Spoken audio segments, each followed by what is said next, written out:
요한계시록 17장은 많은 물 위에 앉은 큰 음녀의 심판을 보여주고 있는 장입니다. 7 대접을 가진 천사 중에 하나가 와서 요한에게 이제 보여주는 것이죠. 여인의 모습은 붉은 짐승을 타고 있었고 붉은 옷과 진주와 보석으로 꾸몄다고 합니다. 손에는 가증한 것, 음행에 더러운 것을 들고 있었고 이마에는 비밀이라 큰 바벨론이라 땅의 음녀들과 가증한 것들의 엄이라 하는 이 이름들이 적혀 있다고 합니다. 여자가 탄 짐승에 대해서도 이렇게 묘사하고 있는데 7머리 10개의 뿔을 가졌고 그 몸에는 하나님을 모독하는 이름으로 가득했습니다. 그리고 8절에서 그 짐승에 대해서 전에 있었다가 지금은 없으나 장차 무적행으로 올라와 멸망할 존재라고 이렇게 설명하고 있습니다. 이렇게 서두에서는 큰 음녀와 짐승에 대한 이미지를 보여주면서 오늘 본문 9절은 이렇게 시작하고 있습니다. 지혜 있는 뜻은 여기 있으니, 지혜 있는 뜻은 여기 있으니. 이제부터 이어지는 말씀은 요한에게 이 환상의 의미를 설명하는 부분인데 지혜 있는 뜻이 여기 있다고 합니다. 이 말은 결국 이들이 가진 의미를 잘 파악하라는 것이죠. 7머리와 10뿔에 대해서는 아무나 깨닫는 것이 아니라 오직 지혜로운 마음을 가진 사람들만이 깨달을 수 있기 때문입니다. 지혜와 지식이 있어야 이 세상 권력을 쥐고 흔드는 악한 세력의 유혹으로부터 자신들을 지켜갈 수 있습니다. 하나님의 부르심을 받고 택하심을 받은 진실한 자들의 마음속에 지혜와 지식이 있어야 하고 또한 깨어있어 자신들을 지켜가야 하는 것이죠. 그래서 그들이 생각하고 깨달아야 하는 지혜 있는 마음이 무엇인지 이렇게 열거되어 있습니다. 천사는 차례대로 7머리가 가지고 있는 의미와 10뿔이 무엇을 뜻하는지, 음녀가 어떻게 멸망하는지, 그러면서 어린 양이 승리할 것에 대해서 이렇게 설명해 주고 있는 것입니다. 먼저 9절부터 11절까지를 살펴보겠는데요, 우리 9절에서 11절을 한 번 더 읽어보겠습니다. 지혜 있는 뜻이 여기 있으니 그 7머리는 여자가 앉은 7산이요 또 7왕이라 5은 망하였고 하나는 있고 다른 하나는 아직 이르지 아니하였으나 이르면 반드시 잠시 동안 머무르리라. 전에 있었다가 지금 없어진 짐승은 8째 왕이니 7 중에 속한 자라. 그가 멸망으로 들어가리라. 아멘. 이 9절과 11절은 7머리에 대한 해석입니다. 7머리는 7산을 또 가리키고 있죠. 이 전통적인 이 견해로는 로마 제국, 7개의 언덕을 가진 이 로마 제국을 가리키는 것으로 또 해석합니다. 그런데 사실 이 말씀이 로마 제국만을 지칭하는 것은 아닐 것입니다. 7이라는 숫자가 의미하는 것이 특정한 어떤 지역을 가리키기보다는 앞으로 계속 나타날 그 막강한 세속 권력들, 하나님을 대적하는 그러한 권력들을 의미하는 것으로 우리가 또 볼 수 있는 것이죠. 이 천사가 해석해 주기를 7산은 7왕을 지칭하고 있습니다. 만약 7왕에 대해서 이 로마 황제를 지칭하고 설명한다면 그들 당시에 있는 6번째 왕은 아마 이제 요한이 살아가던 그 시대에 이 네로를 가리키는 것으로 또 그렇게 해석하기도 합니다. 이미 5 왕은 망했고 하나는 아직 이르지 않았고 극심한 로마의 핍박 속에서 살아가는 그들의 이 시대를 또한 가리키고 있다는 것이죠. 또한 동시에 하나님의 백성을 박해하는 이 세상을 보여주고 있습니다. 짐승은 7개의 머리를 가졌고 또한 8번째 머리, 즉 왕으로 나오죠. 결국 이러한 이미지들이 다니엘서, 구약에 있는 다니엘서에서 이미 소개된 여러 세기에 걸친 제국들의 모습임을 또한 우리가 또 생각해 볼 수 있습니다. 많은 세기에 걸쳐 나오는 악한 나라들을 상징하고 있는 것입니다. 따라서 어떤 주석학자는 짐승에 대해서 이렇게 이제 평가를 내리고 있습니다. 짐승은 초시간적 존재다.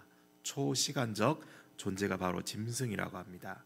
요한 당시의 짐승의 화신은 로마 제국이었다면 그 전에는 헬라 제국이고 그 전에는 또 바벨론과 또 이란 이제 제국들이 있었겠죠. 뒤이어 나타나는 역사적 시대에도 또 다른 짐승의 화신들이 계속 일어나고 망하고 반복적으로 나타나며 믿는 자들을 핍박하고 공경에 빠뜨리게 된다는 것이죠. 그렇다면 결국에는 이 짐승이 가리키는 본체가 무엇인가? 요한계시록에 이제 처음에 이제 소개되었듯이 결국 큰 용, 옛 뱀 곧 사단 마귀의 힘을 휘두르며 하나님을 대적하는 세상 권력을 상징하고 있다는 것입니다. 10절의 마지막 이 머리, 즉 다른 하나는 아직 이르지 아니하였다라는 이 표현은 마지막이 이제 멀지 않았음을 교회들에게 또한 알려주고 경고하고 있는 것입니다. 끝이 멀지 않았고 곧 임할 수 있다. 그러므로 끝까지 견디며 이겨야 한다라는 이 뜻을 전하고 있는 것입니다. 이 8번째 머리는 다른 머리들과 동일하게 악한 본성을 가지고 있지만 사단의 권능을 훨씬 더 충분히 구현한다는 점에서 이 차이점을 가지고 있습니다. 또 8번째 머리에서 역사가 끝나게 된다는 점도 또 다른 점이죠.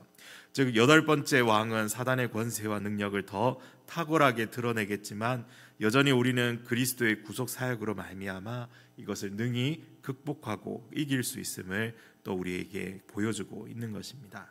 비록 짐승이 그리스도의 부활을 모방하고 다시 살아난다 할지라도, 더 위협적으로 날뛴다 할지라도 예정된 미래는 결코 변하지 않는다는 이 사실을 우리에게 알려주고 있습니다. 뒤이어 나오는 10뿔 역시 10왕을 가리키지만 앞으로 미래에 일어날 왕들의 큰 권세를 상징하고 있는 것입니다. 12절에서 그들은 짐승과 더불어 임금처럼 한동안 권세를 받게 되고 그들이 한 뜻을 가지고 짐승과 결탁하는 모습을 보여주고 있습니다. 그래서 그들의 능력과 권세를 짐승에게 주는데 이것은 여러 왕이 짐승과 함께 다스린다고 하기보다는 오히려 짐승의 권세에 복종하게 된다는 것으로 우리는 또 해석해 볼 수 있습니다. 그래서 그들이 무엇을 위해 이러한 동맹을 펼치는가? 14절에 그 이유가 나오고 있죠. 우리 14절을 같이 읽어보겠습니다. 그들이 어린 양과 더불어 싸우려니와 어린 양은 만주의 주시요 만왕의 왕이시므로 그들을 이기실 터이요 또 그와 함께 있는 자들 곧 부르심을 받고 택하심을 받은 진실한 자들도 이기리로다. 아멘. 사실 오늘 14절의 말씀은 앞서 요한계시록 13장 4절의 질문에 대한 대답이라고 할 수 있습니다. 13장 4절을 읽어보면 이렇습니다. 용이 짐승에게 권세를 주므로 용에게 경배하며 짐승에게 경배하여 이르되 누가 이 짐승과 같으냐 누가 능히 이와 더불어 싸우리요 하더라. 이 질문 같지 않은 질문의 정답이 무엇입니까? 이 어린 양은 만주의 주시요 만왕의 왕이시므로 그들을 이기실 것이다 라는 것입니다. 세상이 아무리 날뛰고 세월을 초월하여 세상 권력을 틀어지고 주의 교회를 겁박하고 핍박하며 죽음으로 내몰려 한다 할지라도 어린 양 대신 우리 주 그리스도 예수로 인하여 우리로 승리하게 하신다, 이기게 하신다라는 것을 우리에게 말씀해 주고 있습니다. 어린 양과 함께하는 자들, 어린 양의 뒤를 따르며 가는 자들로 이기게 하시는 것이죠. 그러므로 오늘 요한계시록이 보여주는 성도는 어떠한 존재입니까? 어린 양과 함께 싸워 승리하는 자들입니다. 다시 9절로 돌아가서 지혜 있는 뜻이 여기에 있습니다. 이런 지혜는 주님께서만 성도들에게 주실 수 있습니다. 세상은 결코 알 수도 소유할 수도 없는 것이죠. 마지막 때를 살아갈 지혜를 오늘도 우리에게 말씀을 통해서 주시고 어린 양을 따르며 마지막까지 힘을 다해 살아가야 한다는 사실을 깨닫게 하시는 것입니다. 사랑하는 성도 여러분, 하나님의 말씀에서 지혜를 얻으며 끝까지 인내하고 견디고 수고하며 애써서 그 승리의 노래를 함께 부를 수 있는 오늘 하루가 되시기를 바랍니다. 세상의 원리와 세상을 따라 모방하며 살아가는 것이 아니라 주님의 지혜의 말씀을 듣고 그 말씀 안에서 우리를 인도하시는 방법대로 살아가며 거룩한 나라와 주님의 뜻을 위해 힘있게 살아가는 이 믿음의 시간이 되시기를 소망합니다.